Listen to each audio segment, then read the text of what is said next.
Hello everyone, তো কেমন আছো? গুড মর্নিং সবাইকে, রাধে রাধে। তো আজ এখন বাজছে 6:30। তো আমি ঘুম থেকে উঠে চাটা খেয়ে ফ্রেশ হয়ে বসে আছি। এখন আমার পাপা ঘুম থেকে ওঠেনি। আজকে তেমন কিছু ভিডিও করলাম না, আর এত কিছু দেব না আজকে। জাস্ট পাপা কি করছে সেটাই দেখাবো। আর পাপার শরীরটাও আজকে বেশি ভালো নেই। এই যে দেখো, আমার পাপা এখনো ঘুমাচ্ছে। এখন বাজছে 7:30টার মতো। ও এখনো ঘুমাচ্ছে। ঘুম থেকে একটু লেট করেই ওঠে, কারণ আজকে আপনার শরীরটা ভালো নেই। এ দেখো, একবার উঠে আবার ঘুমায়। তো এখন আমি একটু পপকর্ন ভেজেছিলাম, তো পপকর্ন খাচ্ছি বাটিতে নিয়ে। এই দেখো, এখন আমার পাপা উঠে গেছে। এখন বাজছে 8টার মতো। ও সবসময় এরকম একটু লেট করেই উঠে, কিন্তু আজকে একটু বেশি লেট করেছে, কারণ শরীরটা এত একটা ভালো নেই। আর এই দেখো, ঘুম থেকে উঠে ও আগে আমার সাথে একটু নাটক করবে, একটু বায়না করবে, আমার সাথে একটু কুড়াকুড়ি করবে, মোড়ামুড়ি করবে বিছানাতে। একটু কুড়াকুড়ি না করলে ওর ভালো লাগে না। ওর সাথে ঘুম থেকে উঠলে ওর সাথে আমার প্রায় আধা মিনিটের মতন ওর সাথে শুয়ে থাকতে লাগে। আমার সাথে আমার উপরে উঠবে, কত কিছু করে। এই দেখো কি করছে আমার সাথে।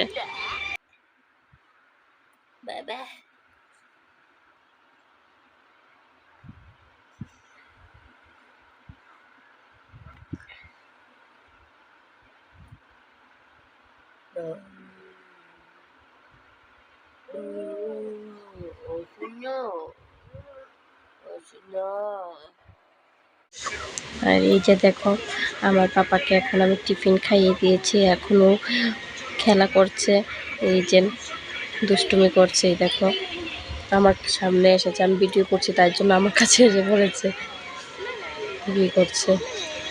তো এখনও ওকে টিফিন খাইয়েছি। তো 11টার দিকে, 11:30 থেকে ওকে আবার ভাত খাইয়ে দেব। আর যখন বাজে, ঘুম থেকে উঠেছে 8টার সময়, তো আর কি টিফিন খাবো, হালকা একদম হালকা টিফিন করেছি।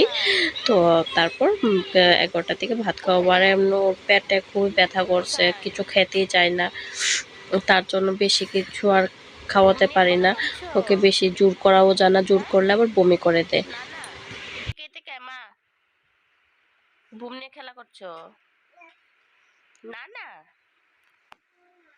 তো কি করছো? কি করছো?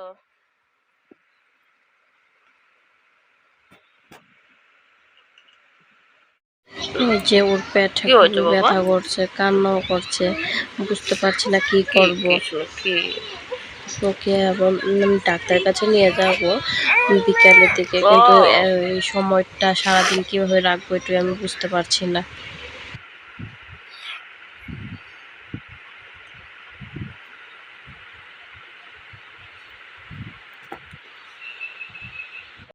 তো আমরা একটু 3:30 দিকে গিয়েছিলাম মার বাড়িতে, কারণ বাচ্চাদের শরীর অসুস্থ থাকলে ওরা বুঝে না। এই যে দেখো, ও খেলাধুলা তো ঠিক আছে, এবার আবার কান্না করছে, কান্না করছে, আবার এই খেলার মুড হয়ে গেছে। বাচ্চাদের মুড আছে না, ঠিকই আমরা বড়রা বুঝতে পারি না। শরীর আমাদের একটু ব্যথা করলে আমরা বিছানাতে শুয়ে থাকি, কিন্তু বাচ্চারা এরকম না। মানে ওরা নিজেই বোঝে না ওদের কি হয়েছে। একটু শরীরটা ভালো লাগলে আবার খেলাধুলা করতে শুরু করে দেয়। তো বাড়িতে গিয়েছিলাম, মাহির স্কুলে যাই, ও গাইড বই এনেছে। তো গাইড বইগুলো দেখানোর জন্য আমাকে ও ডেকেছিল। তো আমি গাইড বইগুলো দেখতে এসেছিলাম। তো এই যে গাইড বই নিয়ে এসেছে, বেঙ্গলি 5টা গাইড বই, সোশ্যাল স্টাডি, সবগুলো গাইড বই দেখেছিলাম। পুরান বই কিনেছে। তো পুরান বইগুলো বেশি একটা ভালো না, ছিঁড়াও পড়েছে। তো মা একটু চা বসাতে বলেছে। তো আমরা বিকালের চাটা খেয়ে তারপর বাড়িতে গেলাম। মার বাড়িতে আসলে সবসময় চা করে মা চা খাইয়ে বাড়িতে পাঠায়। তো আমি চাটা খেয়ে, তো 4:30 বাজে আমরা বাড়িতে এসে পড়েছি। আর এই দেখো, বাড়িতে এসে ও ডান্স করা শুরু করে দিয়েছে। শরীরটা একটু ভালো লাগছিল, তো ডান্স করছে। তো এখন ওকে নিয়ে যাবো ডাক্তারের কাছে।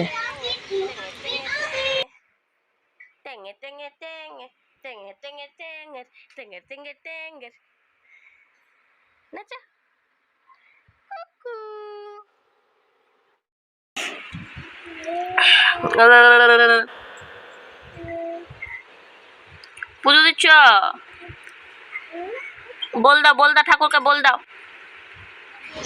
তো সন্ধ্যা হয়ে গেছে, আমি ভাবছিলাম সন্ধ্যা দেবো, তো আমার পাপা সবার আগে গিয়ে বসে গেছে পুজো দেওয়ার জন্য। তো আমার ভিডিওটা এখানেই শেষ করলাম গাইস। তো আপনার পরে দেখা হচ্ছে, টাটা বাই বাই। এই যে আমের আচার খাচ্ছি বসে বসে।